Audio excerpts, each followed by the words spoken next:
Aí, galera, beleza? Fala, handbolista! Que demais que você está aqui. Bate-papo com handbolista de número 30, grande Felipe. Depois de 2 semanas de férias, né, e de descanso, estamos de novo. Fala, Cezinha, beleza? O monstro aí do Handball Master de São Paulo. Beleza, galera? Bate-papo com handbolista de número 30. De número 30. Hello, Nadia.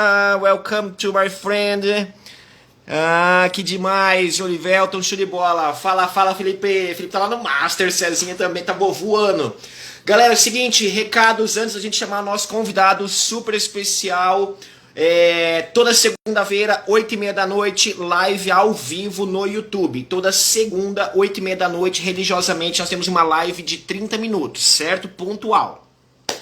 E toda quinta-feira nós temos o bate-papo com o handbolista, beleza? Tivemos 2 semaninhas de férias aí, uma semana por causa do Campeonato Paulista da Bolha, que a gente ficou lá concentrado uma semana, a gente não tinha conexão com a internet, depois a gente tirou mais uma semaninha de férias aí pra gente também dar uma relaxada. E voltamos de novo agora firmes e forte, beleza, galera? Então, bate-papo de número 30, galera, bate-papo com o handbolista, beleza? Vou chamar aqui, ó, o meu convidado super especial, Josi Ferreira, vai estar com a gente aqui hoje. Deixa eu chamar ele. Vocês vão conhecer esse fera aqui hoje, meu. Vamos lá, Kibe, cadê o Kibe? Ah, estamos aí, ó. Eu sabia, Pô, garoto. mandou um laranja, aí tá na cor certa. Tá na cor certa. Vamos falar em português? Vamos falar em inglês? Você dá uma aula pra mim aqui, ao vivo pra galera? Como é que é? Cara, do jeito que eu falo, e do jeito que o meu inglês ainda tá precisando de evoluir muito, é melhor a gente ir em português. Vamos no português. A Manu tá com a gente aqui também, ó. Que demais, que demais. Manu, Então, a bora Manu, lá. Manu é minha tradutora, ela ia ajudar mais. Hum. Então vamos lá, bora começar. Boa noite a todos, sejam muito bem-vindos. Estamos aqui hoje com um convidado super, super especial, um grande amigo de longa data, um cara que eu gosto muito, tem um carinho enorme, me ajudou muito, né? Gratidão aí por estar com a gente aqui hoje, Kibe, Josi Ferreira, conhecido mais popularmente como Kibe. Eu falar Josi, nem a mãe dele sabe quem é Josi, né? Nem minha mãe me chama de Josi. Kibe, obrigado por você ter aceitado o nosso convite, ter disponibilizado o seu tempo, que é o bem mais precioso que a gente tem para estar aqui com a gente, batendo um papo, trocando uma ideia e compartilhando com essa galera aí handbolista pelo mundo afora. Cara, obrigado por estar aqui com a gente, viu? Estou muito feliz pelo você ter aceitado o nosso convite. Brigadão, viu? Obrigado a vocês pelo convite. Eu acompanhei vários papos com handebol,ista, acho muito legal. Faço parte também do grupo lá do Telegram, que tem uma outra abordagem da regra, eu acho muito bacana. Parabéns. Obrigado, tá? Muito feliz. Josi Kibe. Kibe.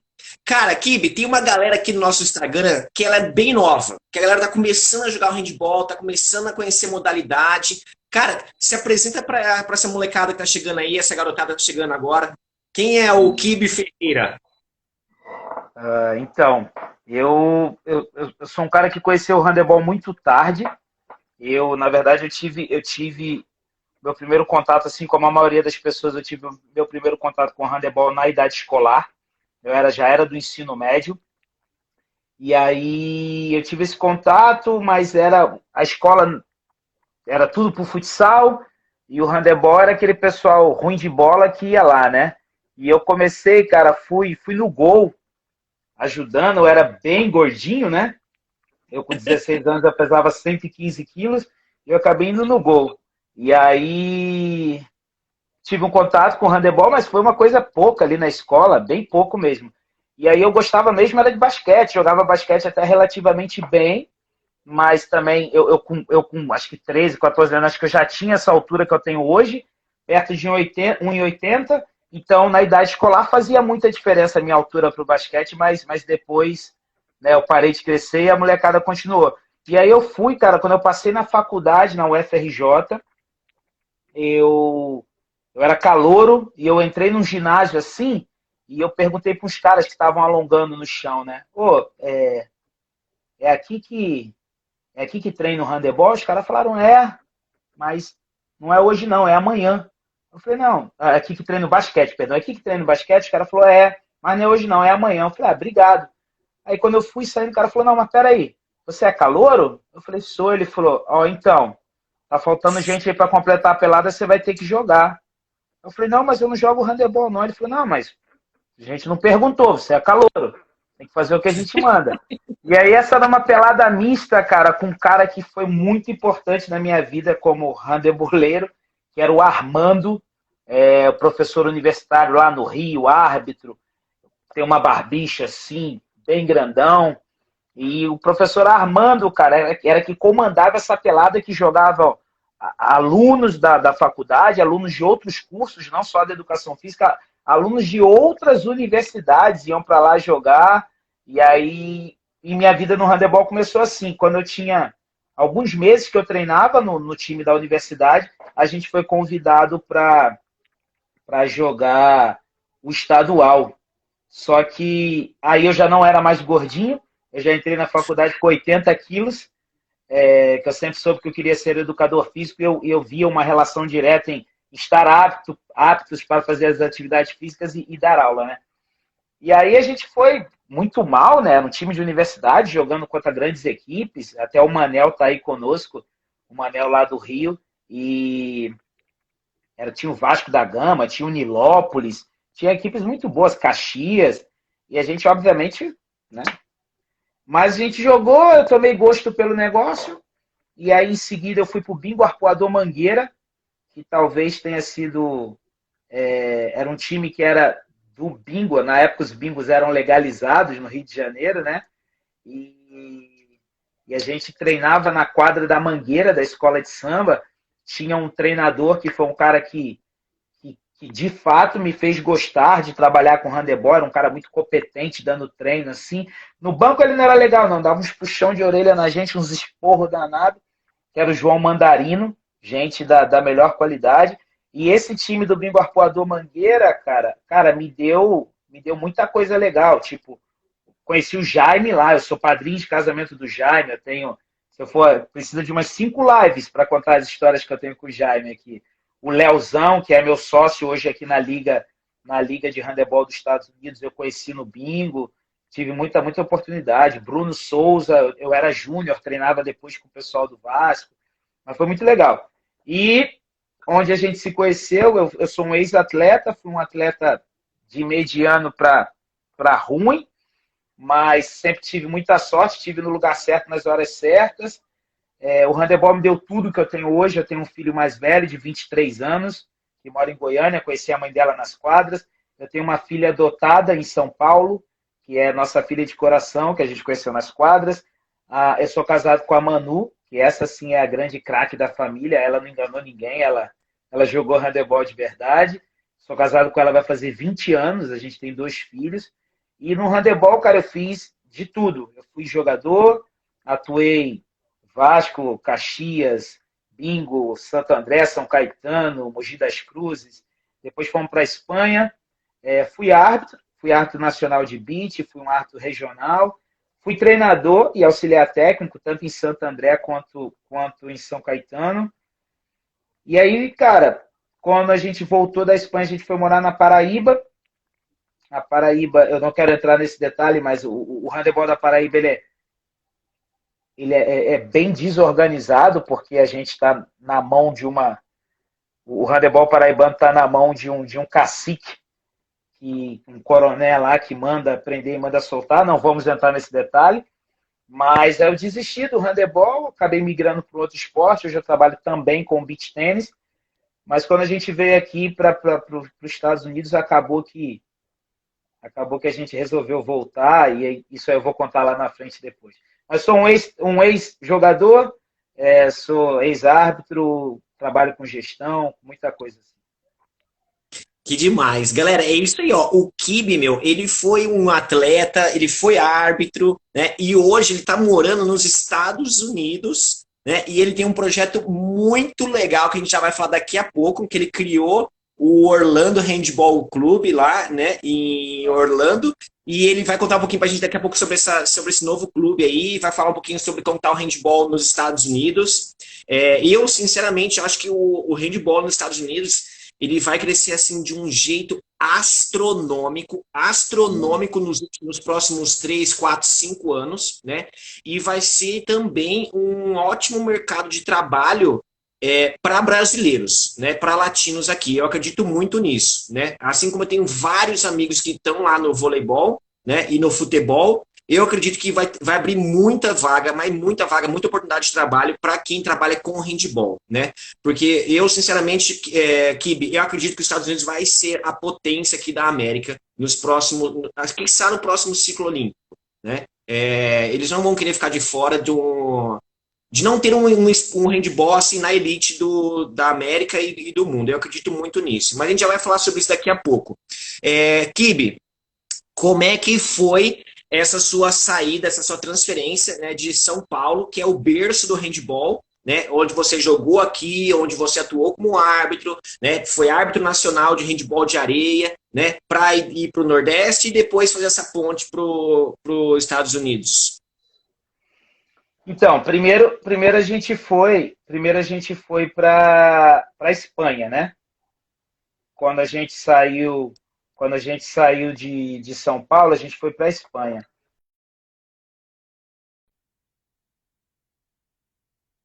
Meu sócio, que é. Travou. Vocês não estão me ouvindo, né? Tô te ouvindo, pode falar. E meu WhatsApp tá bombando aqui, e aí travou. É que sua imagem para mim tá travada.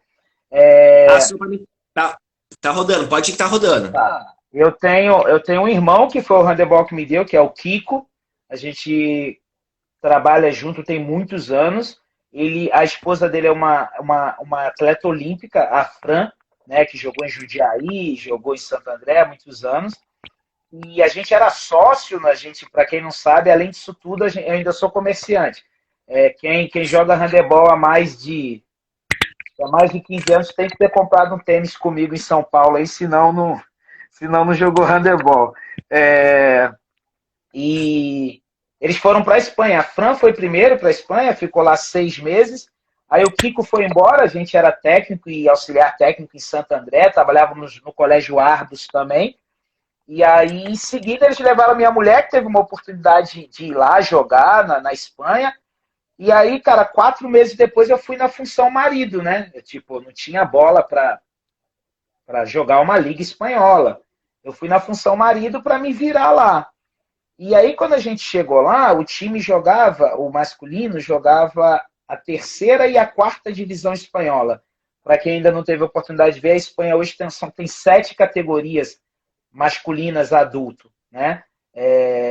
E aí o time jogava a terceira e a quarta. E aí um dia eu fui no treino da Manu e eu vi uns caras treinando, que era o time masculino. E aí eu tinha acabado de sair de Mogi das Cruzes, a gente tinha sido campeão dos Jogos Abertos, que acho que foi na Praia Grande. Tava num ritmo legal de treino. E aí eu falei, cara, acho que eu dou conta de jogar com esses caras, né? Aí eu cheguei e pedi para treinar. Falei, será que eu podia treinar? E na época eles estavam em pré-temporada, que na Espanha e na Europa de maneira geral, né? É uma loucura, cara. Os caras treinam pra caramba, assim, parte física. Só que eu tava bem magrinho, tava com o físico em dia, peguei ali e não deixei nada a desejar para ninguém. E aí quando chegou no primeiro dia de treino com bola, essa história é muito engraçada. Quando chegou no primeiro dia de treino com bola, eu jogava de pivô em Mogi. Só que no meu time tinha um cara que tinha 1,90 m e outro que tinha 1,90 m e pouco marcando de base, quase 2 metros. Eu falei, mano, não vou ficar tomando soco pra esses espanhóis, né? De jeito nenhum. Aí a treinadora, a Lola, que ela era treinadora da seleção júnior da Espanha, ela falou assim, você joga de pivô, né? Eu falei, não, de ponta, extremo, né? Jogo de extremo. Ela falou, a Manu falou que você joga de pivô. Eu falei, não, é que no Brasil a gente diz que pivô e ponta é tudo extremo. Não, eu jogo de ponta, mas eu não jogava de ponta. Aí eu fui pra ponta, para não ficar apanhando, né? E nesse time, cara, tinha 2 goleiros. Tinha um magrinho que era mó ruim, que se sentia, que se achava pra caramba. E tinha um gordinho que já tinha mais idade, cara, mas esse cara já tinha sido de seleção espanhola, ele pegava pra caramba. Aí o que eu fazia? Eu ia pra fila e quava ali parado. Quando eu via que era o gordinho que estava no gol, eu não arremessava, eu alongava, eu amarrava meu cadastro. E aí, quando ia o magrinho pro gol, eu falava, bom, agora sou eu. Aí eu entrava, fazia uns arremessinhos feios pra caramba, mas fazia os gols, né? E aí, pronto. E aí, fui fazendo gol, outra coisa. Aí teve um dia que eu tava em casa, aí eu treinava com as 2 equipes, com a terceira e a quarta divisão. E um dia eles me chamaram para ir pro jogo. Não. Aí um dia eu perguntei se eu não ia jogar com a equipe. Aí o cara falou assim, para você jogar aqui, são 250 euros por ano. Eu falei, mas como assim? Eu falei, são 250 euros por ano. Porque a gente tem que comprar os uniformes, tudo. Aí eu falei, então beleza, né? Eu tinha ido para Espanha para juntar dinheiro. E aí chegou lá um dia, o cara falou, você não vai jogar? Eu falei, não tem condição de pagar isso aí, não. Pô, 250 euros na época era muito dinheiro no Brasil. Eu falei, não tem como. E aí um dia eu tava em casa, bateram na porta lá em casa, falou, bora que você vai jogar. Eu falei, mas vou jogar como? Não, o Andres, que era o presidente do clube, ele já resolveu tudo, você já tá fichado, vamos que você vai jogar. E aí eu fui jogar, mas eu não sabia onde, contra quem eu ia jogar, não sabia de nada, eu só fui pro jogo. E eu cheguei lá, era um jogo da 4ª divisão, um nível bem baixo. Eu fiz 12 gols. Fiz 12 gols. E aí, quando eu cheguei no vestiário, eu não falava espanhol direito, porque eu achava que eu falava espanhol, eu tinha feito o curso. Quando eu cheguei no vestiário, era uma festa tremenda, esses caras dançando, e eu meio um estranho no ninho, né? Tomei meu banho, troquei minha roupa e saí. E, cara, e quando eu cheguei no outro dia, no ginásio, uma festa danada, e eu não consegui entender por quê. Aquele time da 4ª divisão nunca tinha ganho uma partida. Entendeu? Porque a quarta divisão é tipo assim, os caras, é como se fosse a várzea não, porque a várzea de São Paulo é muito organizada. Imagina uns jogos regionais, mas sabe aqueles times de regionais que tem uns tiozão, que estão lá só para se divertir? Era essa pegada. Só que eles nunca tinham ganho uma partida. E aí eles ganharam. E aí eu joguei com eles mais umas 2, 3 partidas, fazia um monte de gol também. E aí esses caras foram e me convidaram para... Aí o time foi, o time de cima, o time que jogava uma divisão já. O ponta se machucou. E aí eles me levaram de ponta reserva. E aí durante o jogo, o ponta errando um monte de bola, e eu nunca tinha feito isso na minha vida. Se tiver algum treinador meu assistindo, pode me desmentir. Eu fui pedir para jogar. O ponta mó mal assim, cara. Eu fui e falei, pô, me bota na quadra para essa treinadora que era da seleção júnior. Ela ficou olhando assim, e era um derby, era um jogo contra Alcobendas, assim, um puta jogo difícil. E eu falei, pô, me bota na quadra. Ela ficou olhando assim, como quem diz, pô, você não pode pedir para jogar, aqui ninguém pede para jogar, né? Aí ela falou, tá, vai. Aí quando eu entrei, tinha um cara que estava machucado, que estava sendo atendido, e aí tinha um central do time, que ele era filho do treinador do feminino, então ele era meio que posto de canto, assim. E aí eu acabei me juntando com ele, porque era um time inteiro que os caras falavam espanhol, eu era meio, né, não entendia muito bem. Acabei fazendo uma amizade muito grande com esse cara. E quando eu entrei na quadra com ele, eu pedi uma aérea. Falei, ó, faz um fly pra mim. Ele falou, você é louco, se você perde, eles matam a gente. Eu falei, não, mas eu não vou perder não, passa um fly pra mim. Ele falou, não vou passar. Eu falei, se você não passar, você nem fala mais comigo. Aí ele foi e passou. Passou um fly. Aí eu peguei e fiz o gol, saí comemorando igual time de futebol, rodando os braços, gritando, estirando língua pros caras. Os caras falam, não, você não pode fazer isso. Porque a ética, ela é muito alta, né? Você não pode fazer isso. Eu falei, não posso o quê? Eu faço o que eu quiser, eu fiz gol, mano. E aí, cara, esse foi outro jogo que a gente nunca... Tinha 5 anos que São Sebastião não ganhava de Alcobendas. E a gente jogou pra caramba, botei uma pilha nos moleques, ganhamos o derby. E aí a história se desenrolou. Mas a Manu jogou muito bem lá, eu fui na função marido, foi por isso que eu fui parar na Espanha, a Manu jogou muito bem lá. A gente foi de férias pro Brasil, e voltamos para a Espanha. Quando a gente chegou no aeroporto, a gente foi barrado. Tinha uma briga política entre Espanha e Brasil. Eles barravam os brasileiros na entrada lá e o Brasil barrava os espanhóis. A gente passou por uma situação muito chata e a gente tinha renovado com eles com um contrato muito legal, assim, sabe? E aí a gente voltou e acabamos indo para João Pessoa. Moramos 9 anos em João Pessoa. Para minha esposa foi muito bom, porque ela focou no handebol de areia, acabou jogando mundial, pan-americano, um monte de coisa. Mas eu peguei e não era mais o que eu queria. E aí deixei de jogar e há 3 anos atrás a gente veio morar aqui nos Estados Unidos. Não tinha pretensão nenhuma de trabalhar com handebol, isso foi um segundo plano. A gente veio para ter uma qualidade de vida melhor mesmo. Galera tá mandando um monte de mensagem aqui, ó. O Mike, o Jaime, a Amanda. Pô, uma galera aqui. Pô, que saudade dessa galera aí, muito massa.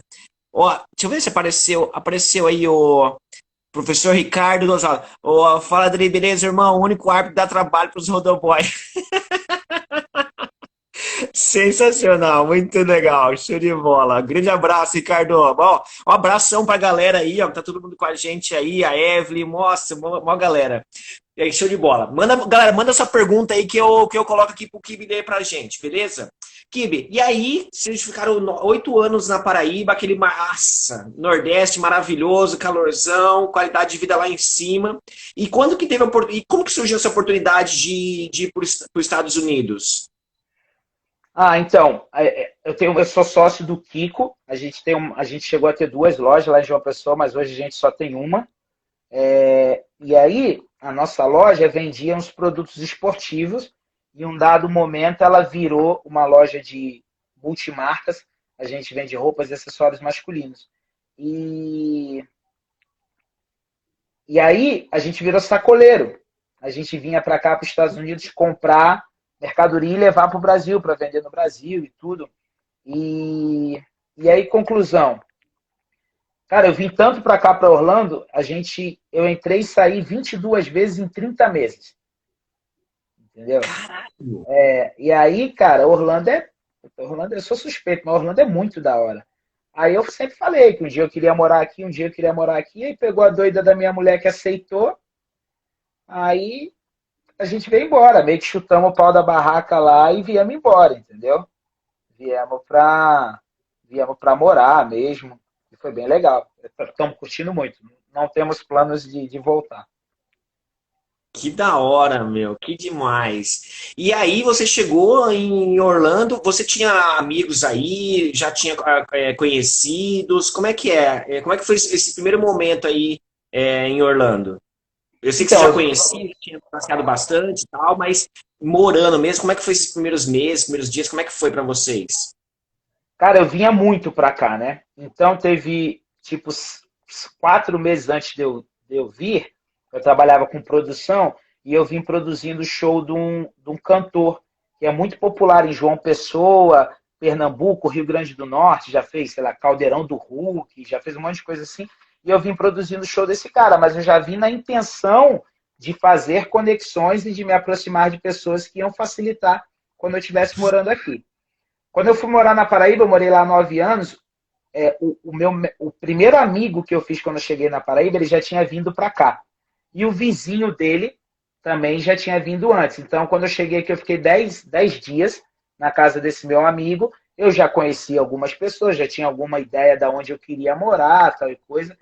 E outras pessoas vieram aparecendo vieram aparecendo no decorrer. Tem pessoas aqui que me ajudaram absurdamente, me ajudam até hoje. E é isso.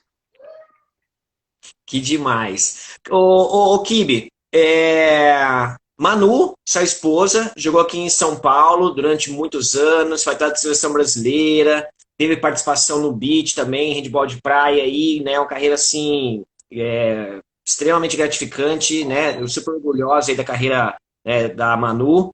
E como é que foi para Manu, para você como marido, né? E essa transição da Manu, né? De morar fora do país, né? se aposentar como jogadora. Como é que foi para você essa situação? Você que foi o maridão, sempre te acompanhou, sempre esteve de perto, sempre participava, extremamente ativo. Como é que foi para você esse momento aí? Cara, na verdade, a Manu tem duas frustrações como atleta, né? A primeira foi o Mundial Júnior que ela destruía aí em São Paulo, destruía, e por causa de um problema que eu tive apitando os jogos lá na Intermed, o então treinador da seleção brasileira meio que tipo misturou as coisas e simplesmente não levou a Manu para o Mundial porque ela era minha esposa. Ele acho que ele já deve ter se arrependido, tal coisa, mas isso foi uma coisa que pesou muito na carreira dela. E quando a gente voltou da Espanha, ela queria ter voltado a morar em São Paulo. E eu, tipo, você sabe que a gente que é casado, a gente não manda em nada, né? Mas isso foi uma das poucas coisas que eu falei, não, eu não vou voltar para São Paulo. E você sabe que a gente vivia bem em São Paulo, a gente tinha uma história aí com. A gente tinha empresa de arbitragem, de organização de evento, eu trabalhava numa boa escola que sempre manteve as portas abertas para mim. Ela tinha vaga em, bem dizer, sei lá, 100% dos times de São Paulo queria que ela jogasse. E nesse dia eu falei, não, cara, eu não vou voltar para São Paulo. Se você quiser voltar, você volta. Eu não vou voltar para São Paulo. Vou morar perto da praia, vou ter uma qualidade de vida melhor. E aí isso meio que frustrou ela, que acabou sendo muito bom, porque ela se focou no beat, e teve, sei lá, 4 ou 5 competições internacionais que ela foi e tudo. Mas vir para cá, para ela, não foi muito difícil, não. A gente sabia que quando a gente chegasse aqui que o começo ia ser muito difícil, mas que a gente ia ter uma qualidade de vida igual ou melhor que a gente tinha em João Pessoa, né?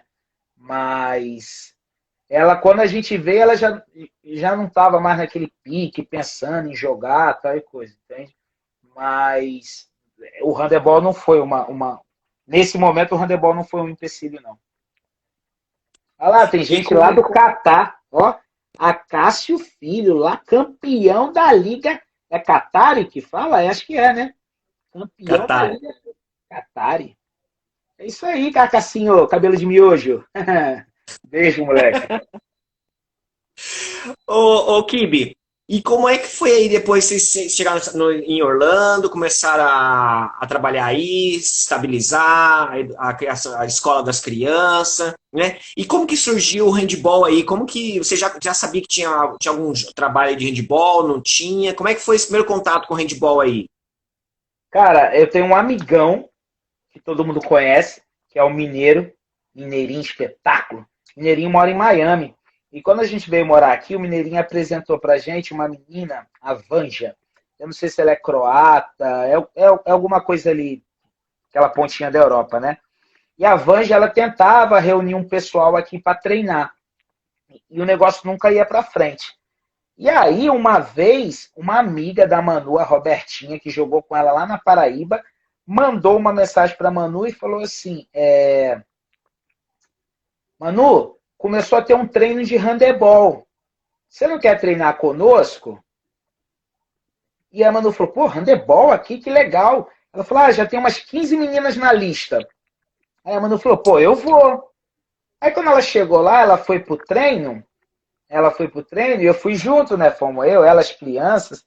E aí quando a gente chegou lá, era um ex-jogador de futebol que, sei lá, tinha visto handebol na escola ou na faculdade, não sei, e ele tava dando um treino. Então, tipo assim, não foi, não rolou. Não rolou. O cara é um craque no futebol, mas não rolou. E aí era caro pra caramba, era tipo, sei lá, US$ 18 cada menina pagava por treino, era um negócio assim, era bem caro. E aí esse negócio não foi pra frente. Um dia as meninas pediram pra eu dar o treino. E eu falei pra elas, olha, eu não quero confusão com ninguém, eu quero que vocês consigam que esse cara diga que ele não quer mais o treino. Se ele não quiser mais o treino, aí eu começo a fazer alguma coisa. Aí eu comecei a dar um treino, foi final do ano passado, meio do ano passado, não sei, eu comecei a dar um treino, mas o treino que a gente dá hoje, que eu dou hoje, eu falo para as meninas assim, é uma frase que eu repito todo o treino, a gente está aqui para se divertir. Quem não estiver se divertindo, ou não está entendendo o que eu estou falando, ou tá fazendo as coisas da maneira errada, porque o treino é pensado para isso. Cara, elas brincam de pique corrente, amarelinha, cara, os aquecimentos são as coisas mais loucas do mundo, elas voltam mesmo à infância, porque o objetivo é recreacional, a gente usa o handebol como uma ferramenta de atividade física e recreacional. Só que quando foi ano passado, a gente foi jogar os Jogos Nacionais. E aí, a Manu e a Camilinha, que é uma amiga nossa que já foi eleita 2 vezes melhor jogadora do mundo de handebol, que também vive aqui, a Camilinha e a Manu jogaram, e a Van já jogaram por Chicago, teve outras 2 meninas que jogaram pela Filadélfia, eu acho, alguma coisa assim. E aí, quando foi no meio dessa pandemia, o cara fica em casa sem fazer nada, ele fica arranjando problema, né? Quando foi no meio dessa pandemia, eu falei, cara, eu tô dando treino para as meninas que treinam comigo e vão jogar em outro time. Eu falei, vou fundar um time para ver o que acontece. Vou fundar um time, mas foi completamente despretensioso. E quando a gente fundou esse time, eu pedi para alguns atletas que ainda estão atuando postarem tudo. Cara, eu ganhei 700 seguidores em 10 dias. Sem impulsionar nada. Só o pessoal que está na seleção postando, falando. Cara, foram 700 seguidores em 10 dias. E aí, ó o negão, o Jordan. Fala, irmão, um abraço. E aí, cara, eu falei, opa, que negócio legal, né? E aí começou muita gente a procurar, falar, quero treinar umas meninas que eu nunca tinha visto na vida, que moravam aqui em Orlando. Começou a ter um número muito grande de meninas. Eu falei, bom, e agora? Eu preciso arranjar uma liga para essas meninas terem o que jogar, né? Eu falei, por quê? Eu tenho Camilinha, eu tenho Manu, que já jogaram campeonato mundial e tudo, mas tem gente que nunca jogou uma competição, então seria legal, né? Fazer esse pessoal sentir aquele friozinho na barriga. E um detalhe que eu não contei, meu professor estava até aí online, quando saí do handebol, eu fui para o beach tênis. Eu hoje sou um produtor de eventos internacionais de beach tênis. E aí eu falei, cara, eu faço a etapa do Campeonato Mundial desde 2016. Eu falei, cara, eu vou usar esse know-how que eu tenho com eventos e eu vou fazer uma liga, mas vou fazer uma liga regional. Né? Vou fazer uma liga regional que é pra gente, só para as meninas se divertirem mesmo e poder jogar, tal e coisa. Só que nesse meio tempo de pandemia, todo mundo muito conectado, eu falei com um amigo meu que é cubano e que mora em Miami, que contou isso para todo mundo, cara. Contou isso para todo mundo. E aí eu recebi contato de times do México, de Porto Rico e da República Dominicana, querendo participar da nossa liga. Além de outros clubes aqui americanos, né? Chicago, Los Angeles. Eu falei, cara, o negócio tomou uma outra proporção.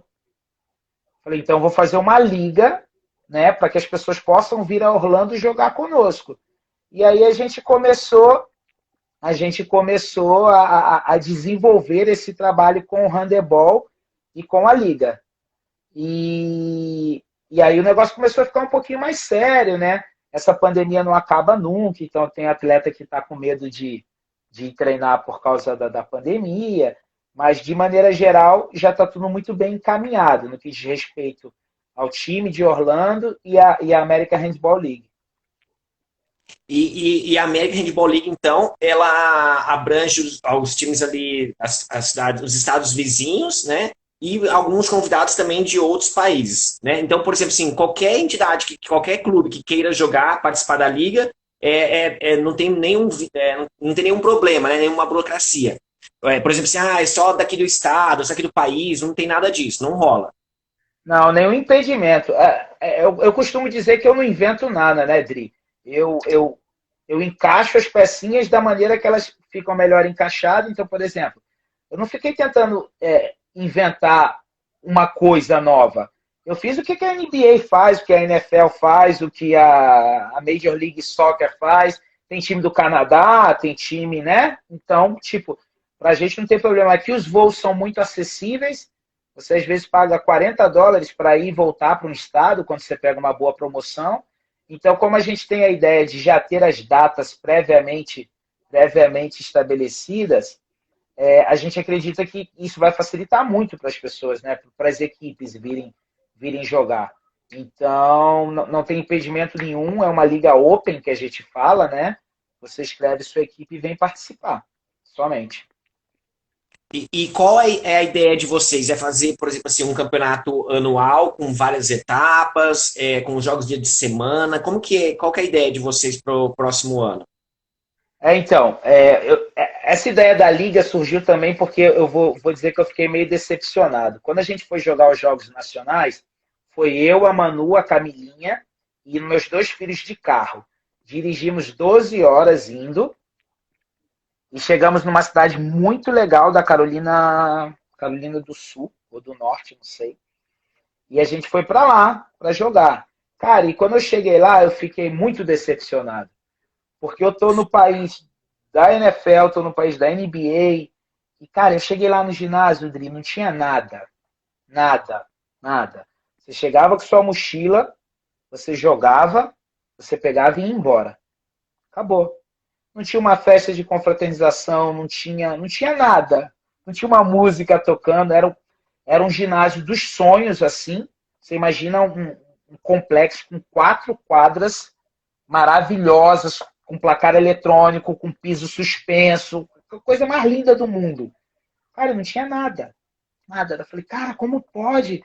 A gente tem que entregar. Então, tipo assim, quando eu pensei, a ideia, a concepção inicial da liga era ter uma liga com um nível técnico a princípio baixo, porque o handebol aqui não tem esse nível todo ainda, mas a gente entregar um produto muito legal para as pessoas. Então, ter uma festa de confraternização, ter um local de interação. E aí eu comecei a botar no papel algumas coisas assim, entendeu? Mas isso foi um dos motivos de tentar fazer a liga. E a gente tem 4 datas para o ano que vem. A gente vai fazer um torneio início, que provavelmente que é em fevereiro. A gente tem a primeira etapa da liga, que é em maio, a segunda em setembro e a terceira em outubro. Então, a gente já tem as 3 datas previamente estabelecidas. Todas essas datas são... na segunda-feira, a gente tem feriados nacionais aqui nos Estados Unidos. Então, o pessoal vai poder vir, jogar e voltar para casa, descansar, dá tempo de tudo, entendeu? Então, já está tudo organizado. A gente vai fazer mais ou menos como se fosse, eu citei anteriormente, como se fossem regionais e... Entende? Só tem que se inscrever no começo do ano, mas ela já sabe as datas que ela vai jogar, qual é a cidade que ela vai jogar, já sabe de tudo. E a princípio, quantos dias seria cada etapa? Então, por incrível que pareça, a maior dificuldade que eu tenho aqui é ginásio. Tratando-se do país do esporte de alto rendimento, isso é meio estranho, né? Mas o que acontece? Só existem 2 esportes no mundo que usam uma quadra 40x20, né? É o futsal, inclusive o André, do Orange Futsal, está aí. Você que tem filho em Orlando, se quiser botar para aprender futsal, vai com o pessoal da Orange. Cara, a gente não tem ginásio grande, porque só futsal e handebol usa uma quadra 40x20. Então, todo ginásio é concebido para basquete, né? E, na melhor das hipóteses, um vôlei. Não tem nada diferente disso. Então, você tem que encontrar um ginásio que tenha 2 quadras de basquete para você virar e fazer uma. Entendeu? Então, tipo, isso está sendo uma dificuldade muito grande. E aí eu encontrei, perto daqui de Orlando, eu encontrei um local que a gente tem 3 quadras, paralelas, né? Uma estrutura fora do normal lugar, muito legal. Só que as quadras, elas têm 31 por 19. Aí o que acontece? Tem algumas frases que eu conduzo minha vida e uma delas é que o Ulisses está perguntando por que eu escolhi torcer pelo melhor time de futebol do Brasil. Ulisses, eu nem sei porque eu sou botafoguense, Ulisses. Eu nem sei. Não existe uma explicação lógica para alguém da minha idade que não viu Garrincha. Não existe uma explicação lógica para esse cara ser botafoguense, mas eu sou.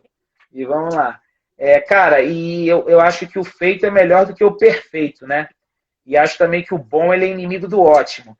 Se a gente ficasse esperando uma quadra 40-20, a gente nunca ia fazer nada. Então, todas as equipes elas são comunicadas que a quadra é menor e a gente que é do esporte, a gente sabe que a largura ela vai interferir menos do que o comprimento, né? Vai ter uma transição mais rápida, tal e coisa, mas a gente vai fazer ali mesmo. Então, é uma quadra menor, o centro esportivo é uma coisa fora do normal, e aí o que acontece? Esse local é de uma igreja, e essa igreja, que é aquela, acredito eu, que é a Adventista do Sétimo Dia, eles não podem abrir dia de sábado, entendeu? Por isso eu escolhi 3 datas que tenham feriado na segunda. E aí o que a gente vai fazer? A gente vai ter aula de um outro produto que a gente criou aqui também na sexta. No sábado a gente vai ter. Eu tive que criar alguma coisa para as pessoas fazerem no sábado. Então a gente vai ter uma etapa da liga de beach handball, que não eram os meus planos iniciais. No domingo a gente tem a fase classificatória da quadra. E na segunda a gente tem só semifinal e final da quadra, para que isso acabe mais cedo e as pessoas possam pegar os seus voos com mais conforto. E aí é isso, cara. Então a gente vai ter beach handball e handebol também. Cara, que demais, meu. Que demais, meu. Vai ser muito top, meu. E como que isso. Antes. A galera pratica o handball de praia aí? Não, a galera tem acesso? Como é que tá aí o handball de praia? Faz um panorama geral aí pra gente. Cara, tinha um pessoal que treinava aqui em Miami, mas eu nunca tive contato com eles. Lá na Califórnia, pro outro lado, lá pro lado do Pacífico, tem uma galerinha que treina. Apesar de a treinadora agora da seleção, ela mora acho que é em Atlanta. Acho que é em Atlanta, ela é alemã, é aqui para cima. Mas não existe ainda, assim, uma quantidade. Quando eles fazem torneio de beach handball, dá mais ou menos 8 equipes masculinas, 6 femininas, que não está muito distante da realidade nossa do Brasil, que é o grande fenômeno da modalidade, né? Então, tem um pessoal aqui, foi como você falou, pegando o gancho do que você falou anteriormente, a gente tem planos com o time, com a liga e com a escola de handebol, que eu não falei ainda. A gente tem planos de surfar nesses 2 ciclos olímpicos que vem aí, né? Os Estados Unidos vai sediar a Olimpíada de 2028, que é em Los Angeles, e a gente quer ter a possibilidade de produzir algo nesse meio tempo para que o handebol tome uma proporção maior já nesses 2 ciclos olímpicos. Quais são as perspectivas que você acha para o handball nos Estados Unidos nos próximos anos? O que você acha que vai acontecer aí, pelo que você está acompanhando, pelo que você está vivendo? O que você acha que vai dar de boom aí? Como é que você vê esses próximos anos? Cara, então, a gente está tentando, a gente tem plena convicção, como eu falei anteriormente, eu tenho um sócio, a gente tem plena convicção que a gente está naquela fase de plantar as sementinhas, né? E a gente está tentando plantar a sementinha do jeito certo. A gente está tentando não cometer os mesmos erros que foram cometidos em outros lugares. A gente, pra você ter uma ideia, aqui existe uma prática muito comum nas escolas que é o chamado after school. Então, o seu filho ele tem aula até 3 horas da tarde, e aí as pessoas deixam o filho fazendo uma atividade na escola que começa por volta de 3h15, e essa criança faz atividade até as 4h30, mais ou menos assim, 1h15 de atividade. E isso às vezes não é opção para o pai, porque o pai trabalha e ele precisa desse tempo extra para ele continuar trabalhando e pegar o filho depois na escola. Então, por exemplo, tem crianças que faz, sei lá, segunda-feira faz beisebol, terça-feira faz basquete, na quarta faz futebol, na quinta faz violino, na sexta faz alguma coisa, porque o pai precisa preencher o tempo dessa criança.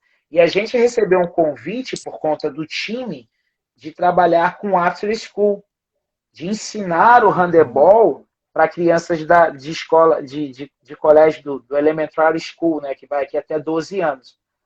E aí eu falei assim, caramba, cara, esse cara tem um monte de escola. Se começasse hoje, eu não tinha nem professor para poder atender esse público todo, entende?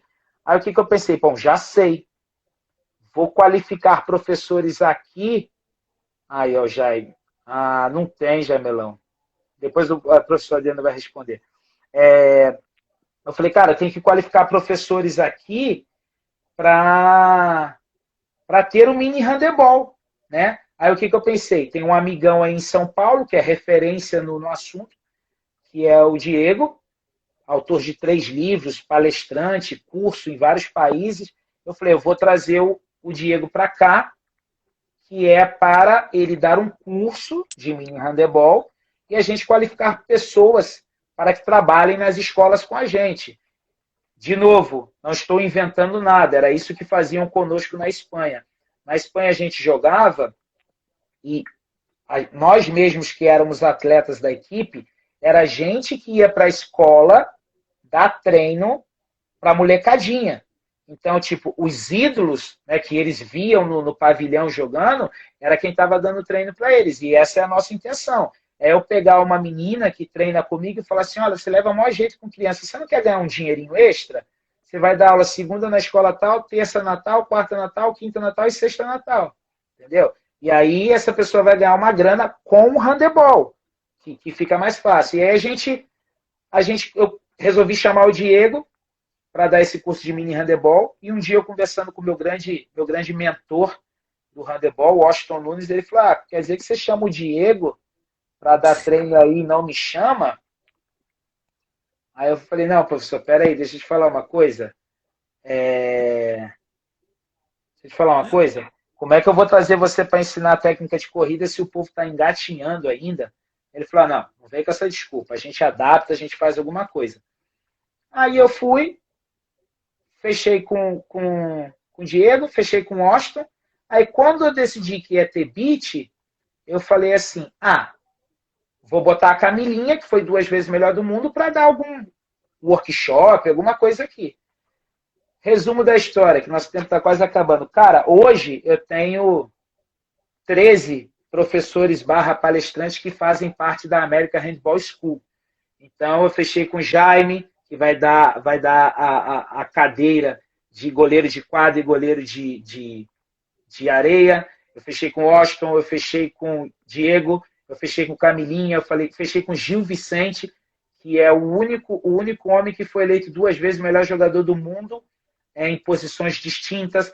Fechei com o Daniel Magalhães, que é o nosso diretor de árbitro, e também vai dar o curso de formação de árbitros aqui. Fechei com o Julio Sanz, que é auxiliar técnico da seleção norte-americana que vai para o Mundial agora, e o cara é psicólogo, trabalha com psicologia esportiva. Fechei com o Gustavo, fisioterapeuta da seleção brasileira em não sei quantas Olimpíadas. Cara, vou cometer algum engano e vou falhar e esquecer o nome de alguém. Mas a gente hoje tem uma escola de handebol que vai ter um curso híbrido. As pessoas vão fazer 60% das aulas online e depois os outros 40%, as outras 4 aulas, eles podem escolher se eles vão fazer ou presencialmente aqui ou se vão assistir o curso que estará sendo presencial aqui de maneira virtual. E a gente também não pode achar que todo mundo que tem interesse em fazer um curso vai ter grana para vir até Orlando para cursar, né, para fazer as últimas 4. Mas vai ter gente que vai vir. Então a gente vai ter mini handebol, a gente vai ter regras, a gente vai ter fisioterapia, preparação física, goleiro, o Thiago Petros, além de embaixador da Liga na Europa, ele é padrinho do Orlando Handebol, assim como a Maísa Pessoa, que é embaixadora da Liga na Europa e também madrinha da equipe. Então, a gente vai ter esse pessoal também fazendo algum tipo de painel. A Eduarda Amorim, né, é minha brother, fechamento total, está conosco também. Estamos negociando com algumas estrelas do handebol espanhol. E a gente tem bastante coisa aí, cara, para oferecer. Então, respondendo a sua pergunta, a gente está fazendo a coisa da maneira assim. Estamos plantando as sementinhas, então a gente está lembrando daquela molecadinha do mini handebol. Por outro lado, a escola vai qualificar pessoas que já jogam handebol agora, mas que querem trabalhar com o handebol. E a gente está oferecendo uma competição para que as pessoas possam botar em prática aquilo que estão treinando, jogando e tudo. Então, acho que o ciclo está quase fechado, cara. A gente tem a base, a gente tem a formação do profissional de alto rendimento, ou profissional mesmo, no sentido literal da palavra, e a gente está criando um mercado consumidor, que é ter pessoas interessadas em consumir tudo isso que a gente está oferecendo. No papel, tudo fecha, tá tudo certo. Vamos ver na prática. Não, vai dar tudo certo, porque dentro dos pilares da gente conquistar, né, fazer as coisas acontecer, é realmente o planejamento, né? E estando tudo planejado, tudo bem estruturado, delineado, meu, as coisas vão acontecer, certeza, tranquilo, é certeza que vai ser um sucesso, certeza que vai ter grandes frutos e certeza que você possivelmente vai até revelar aí alguns atletas que irão jogar os próximos ciclos olímpicos aí pelos Estados Unidos, né? Quando eu fui para uma reunião aqui não fui para a reunião, eu tive um contato com ela, foi virtual, com a diretora da UCPS, que é a Orange County Public School. Aqui é meio que dividido, tipo assim, ABC, né? Dividido por counties, por condados. E aí eu conversando com essa mulher, para ela dar o aval para a gente fazer o mini handebol, ela falou assim, mas qual é o seu objetivo? Eu falei, meu objetivo é fomentar a prática da modalidade aqui, apresentar. E aí esse meu discurso já está até pronto, que eu falo isso para todo mundo, né? Cara, o handebol é um dos poucos esportes que participou de todas as edições dos Jogos Olímpicos modernos, é um esporte de multidões na Europa, tudo. E aí ela falou assim, mas qual é o objetivo do Orlando Handebol? Eu falei, meu objetivo é ter pelo menos 4 jogadoras atuando na Olimpíada de Los Angeles que tenham sido revelado pela gente. Ela falou, e quantas atletas vão para a Olimpíada? Eu falei, 16. Ela falou, é que 4 são 25%, né? Eu falei, eu tinha pensado em 8, mas eu acho que a senhora ia me achar muito prepotente. Eu falei, vou falar 4, que é... E aí ela começou a dar risada, porque, cara, sonhar alto dá o mesmo trabalho de sonhar pequeno, né? A gente está botando um tijolinho de cada vez para ver se o negócio sai. A gente tem que mirar lá em cima para talvez chegar em algo menor. A gente sabe do que a gente pode fazer, mas o que a gente tem de melhor, né, Dri? Você sabe disso. Eu, graças a Deus, foi como eu falei, eu fui um jogador mediano, fui um bom treinador, fui um bom árbitro, e eu, graças a Deus, eu entrei e saí de todos os lugares, deixando muitos amigos, né? Então, felicidade que eu tenho. Tenho 2 goleiros aí de Mundial na minha live. Vou chamar o Mikezinho, meu filé, qualquer dia, vai vir para cá, vai dar um curso, um cara que jogou em diversas ligas diferentes. E, cara, não tenho o que falar. Você já foi convidado também, né? Esse trabalho que você faz de mostrar a regra para o atleta saber jogar com ferramentas que favorecem ele e o próprio treinador, isso é muito legal. A gente tem certeza que a gente vai conseguir o meu filé falando. Tenho certeza que a gente vai conseguir se organizar também. E tem uma coisa que eu nem sei se eu posso falar aqui, mas azar do meu secretário, porque ele não me atendeu. A gente Conta. Não sei se eu posso, mas vou tentar dar uma filtrada. Cara, a gente tem a sorte hoje de ter o melhor jogador de handebol brasileiro de todos os tempos, que é o Bruno Souza, à frente de uma cadeira muito importante, né, que é a Secretaria de Esportes de Alto Rendimento. Cara, e o governo federal, e aí, fui falar no governo federal, apareceu o Cezinha ali, que é declaradamente um cara contra o governo.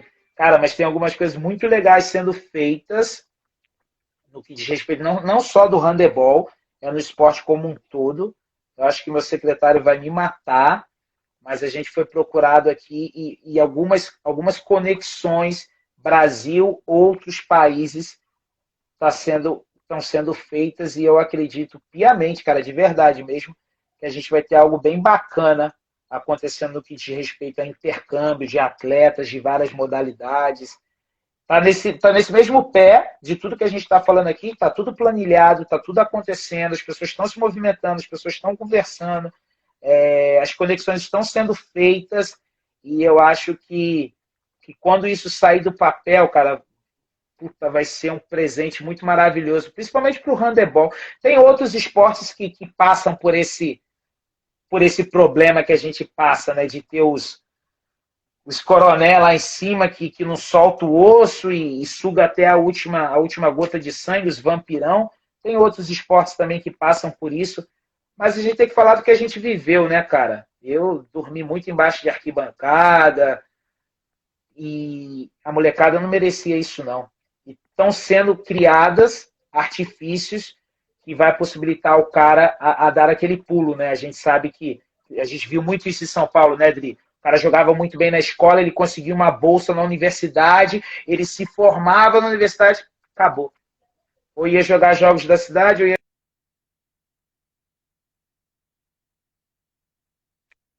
para ele além disso. Então, talvez a gente consiga fazer algo diferente aí. Vai sim, com certeza. Ô Kibe, aqui embaixo, ó, eu aprendi já vai fazer um tempo, tem umas paradas de uns filtros, velho. Tá ligado? Tem umas bolinhas com alguns desenhinhos e tal. Clica em um aí, acha um legal aí pra gente ver como é que fica. Deixa eu ver aqui que chegou aqui. Para quem não conhece, Aê! é a minha princesa. Isso é mais A linda. gente quer, Qual velho. filtro você quer que bote aqui que o tio vai fazer a nossa foto? Esse aqui dos corações? Não, coração não. Esse aqui pegando fogo. A gente? Então vamos lá. Tipo, Ô, Kibe, deixa eu fazer uma pergunta. Você mora hum, perto aí dos parques ou não? Como é que é? cara, moro de carro, dá entre 15 e 20 minutos da Disney. Da Disney. Eu nunca fui pra Disney, não fui ainda pra Disney. Deixa eu falar outra pergunta. Quanto que é o ingresso aí pra você entrar na Disney? Você perguntou a coisa mais. Deixa eu tirar isso aqui por enquanto, calma aí. Você perguntou. Vai trocando aí. Não, calma aí. Calma, esse não, filha. Você perguntou a coisa mais cara que tem, velho. Coisa mais cara. Deixa eu É? ver. Cara, é muito caro. É muito caro. O ingresso é a parte mais cara da viagem. Hoje você vai pagar. Não, não, não mexe. Hoje você vai pagar no ingresso da Disney aí. Se você comprar no gate ali no portão direto, você vai pagar uns US$ 140. Cada pessoa. US$ 140 Cada por pessoa. pessoa? Cada pessoa? Serião? 140? Sério, cara. Sério. Se você for para um. Se você for. Só um minutinho. Se você for para um parque tipo a Universal, que tem uma opção de parque que é o Park to Park, né? Que você pode ir tanto para a Universal Studio, como você pode pegar o trenzinho do Harry Potter e atravessar para a Ilha da Aventura. Ali hoje você vai pagar uns US$ 220. Caralho, meu. Eu achava que era Muito mais caro. barato. Muito caro, muito caro. Aí você consegue aqui, tem uns negócios de. Aí no Brasil acho que tem também, né? Tem uns negócios tipo, você vai lá no hotel, ouve uma palestra, aí você recebe 2 entradas pelo preço de uma. Aí tem essas coisas para fazer, entendeu? Mas é caro, não é barato. E você pode ficar o dia inteiro no parque. O dia inteiro. Tem alguns ingressos também por esse preço, basta você encontrar uma promoção, que você pode ir durante um período, acho que de 14 dias. Se você quiser ir no parque, você pode ir todo dia no parque, entendeu? Aí você pode ir e voltar, ir e voltar. Tem alguns ingressos que são assim. Tem outros que você, depois que usa, você tem 2, 3 dias. Cara, mas é tanta coisa para fazer e o parque é tão cansativo. A gente antigamente dava uma assessoria. A gente antigamente dava uma assessoria para o pessoal que vinha para cá para ir para parque. Tem gente que monta uns planos de viagem e chega aqui o cara quer fazer 6 parques seguidos. Eu falo, velho, você não vai fazer. Não faz. Não, não dá conta de fazer. É muito cansativo, cara. É muito, muito cansativo. Você tem que ter todo um planejamento, alternar dia de parque com outras atividades. Filha, tá na frente do papai. Você tem que alternar outras atividades porque não é fácil, não. É cansativo mesmo. Mas é caro. O parque é a coisa mais cara. O hotel é muito barato. A passagem de avião, se você ficar vigiando aí melhores destinos, passagens imperdíveis, você às vezes, enquanto saindo de São Paulo, aí, passagem de 900, R$ 1.000, dividido em 6 vezes. Mas o parque o parque é carregado. O parque não é Não. barato, não. É que você acaba lucrando em outras coisas, né, cara? Você compra um celular por um preço que o iPhone novo hoje aí no Brasil está custando 12 mil reais. Aí você compra um celular pelo preço mais barato, você compra roupa, você compra tênis, você compra perfume, você compra tudo. Tem a ver com a pergunta que você me fez. A gente decidiu vir morar aqui porque quando eu deixei de ser sacoleiro, a gente vinha, todo ano a gente vinha para comprar roupa para a gente, para as crianças, porque a diferença de preço era muito grande, né? Hoje com o dólar no preço que está, ainda tem muita coisa que compensa. Você avalie quando o dólar era R$ 2, dois e pouco, né? Nossa. Mas o parque, se você decidir vir para Orlando hoje, você não tiver esquema nenhum desse, se você decidir vir para Orlando ano que vem, você tem que começar a pagar o parque hoje para você chegar aqui tranquilo, porque é caro. Agora eu vou te dar um depoimento. Vale cada centavo, cara. É absurdo. Assim, a gente tem amigos que são fãs de Star Wars. Você chega ali naquela Galaxy Edge, você está no filme. Você não está em outro lugar. Você está no filme. Todos os detalhes são pensados. E aí você vai, cara. Se olhar para a cara do seu filho, como eu tive a oportunidade de vir em 2016, a gente ainda não tinha Maluzinha, mas eu vim com o Caio, que é o meu primogênito, o meu mais velho, e o Thor era pequenininho.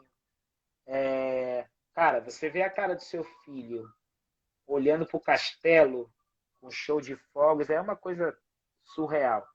E adulto também, viu? O parque é pensado para... Não. Não. Ok?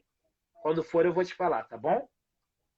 O parque é pensado para todas as idades. É muito legal. Vale muito a pena. Não dá para vir e não ir. Tem que fazer o sacrifício, mas é muito legal. Muito legal mesmo. Chama a família pra gente tirar uma foto do mundo junto. Chama o Thor aí. Venha Pra e gente dar avisa tchau que pra galera. a gente prepara o quarto aqui para vocês. Thor, vem cá, filha, tirar a foto com o tio. Thor, vem cá. Chama seu irmão É lá. verdade, uma experiência incrível. Kibe, deixa uma mensagem aí pra galera que tá aqui no Brasil, deixa uma mensagem para nossos handballistas que estão acompanhando a gente pelo mundo inteiro aí, né? Nossas considerações aí. Queria mais uma vez agradecer você do fundo do coração. Gratidão por você estar dedicado esse seu tempo, né, para estar aqui conosco. Uma família linda e maravilhosa aí, Manuzinha, o Thor, Manu, né? Queria agradecer a todas as pessoas que acompanharam a gente aqui nessa uma hora, que mandaram mensagem. Um grande abraço a todos. Kibe, deixa suas considerações aí pra gente, irmão. Para quem está no Brasil, vou só pedir para não desistirem do handebol. O handebol me deu, com exceção da minha família, eu falo isso em todos os lugares que eu vou, com exceção da minha mãe, da minha irmã, dos meus primos, as pessoas que eu tenho laço consanguíneo, a família me deu tudo que eu tenho hoje. O handebol me deu tudo que eu tenho. Eu tenho uma filha aí que mandou beijinho pra gente, eu tenho um irmão, eu tenho minha prima, Osana, eu tenho meus melhores amigos, eu tenho o Jaime, mais de 20 anos de amizade, eu tenho coisas, o handebol me deu tudo que eu tenho. Meus filhos todos, eu conheci as mães nas quadras.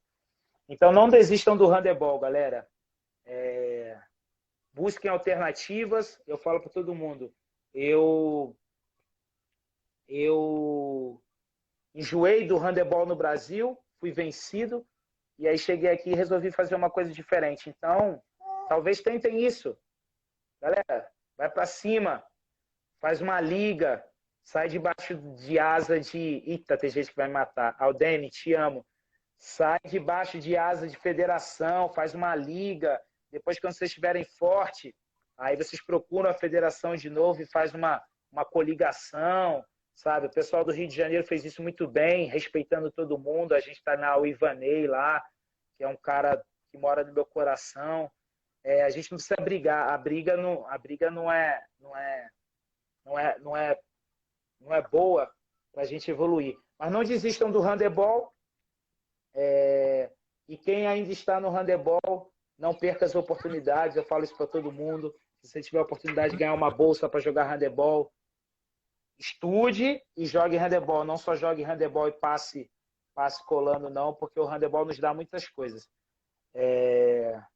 Amizade, dá oportunidades, mas não desistam do handebol. Para o pessoal que está fora, galera, talvez seja a experiência mais louca da vida de vocês, talvez a melhor. Viver num lugar diferente, com pessoas diferentes, com uma língua diferente. E eu espero piamente que o nosso projeto aqui dê certo para que eu possa receber amigos igual a você, como árbitro internacional convidado. Espero que a gente possa receber, de alguma forma, equipes do Brasil para virem aqui jogar a etapa da Liga. E vamos que vamos. É isso aí. Aê, que demais, show de bola. Esse foi o nosso bate-papo com o handbolista Kibe Ferreira, nosso grande amigo aí de longa data, o irmãozão do handball proporcionou pra gente. Hoje está lá nos Estados Unidos, está em Orlando com um time, com uma liga, né, levando a bandeira do nosso país para o outro lado aí, com muito orgulho, está fazendo um trabalho sensacional. Irmão, mais uma vez, obrigado do fundo do coração por ter dedicado o tempo de estar aqui conosco. Obrigado a todo mundo que passou aqui com a gente, né, nessa uma horinha, né? E semana que vem estaremos aqui de novo no nosso bate-papo com o handbolista, beleza? Kibe, grande abraço a todos aí, um super beijo e sucesso para vocês aí. Se cuida, beleza? Grande abraço, valeu! Fica com Deus. Tchau, galera, valeu, obrigado a todos, show! Aí depois na casa.